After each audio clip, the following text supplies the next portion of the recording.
এটা হলো রায়গঞ্জ। এখানে আইন কানুন বলে কিছু নেই, কারণ এখানের রাজা হলেন আলিম চাচা, আর তার একমাত্র রাজপুত্র আপনাদের সামনে। দেখো বে, আমাদের বন্ধুত্ব যেমন এখন আছে না, তো আমি চাই অনেক বছর পরও ঠিক আমাদের বন্ধুত্ব এমনি টিকে থাকুক। কেউ যখন বন্ধুত্বের মাঝে কাটা হয়ে দাঁড়ায় তখন সব কিছু পাল্টে যায়। সব খবর নেওয়া হয়ে গেছে, তাই তো এসেছি। এখন একা এসেছি, পরে বরযাত্রী নিয়ে আসো। তোদেরকে मारते मारते শ্বশুর বাড়ি নিয়ে যাও।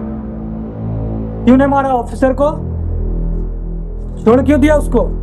চাচা, আমি অভিকে মারতে পারবো না। অভি আমার সে হারিয়ে যাওয়া ছোটবেলার বন্ধু। কিন্তু ওই যে কথায় আছে না, বন্ধু যখন শত্রু হয়ে যায় তখন সব কিছু শেষ হয়ে যায়। ভাই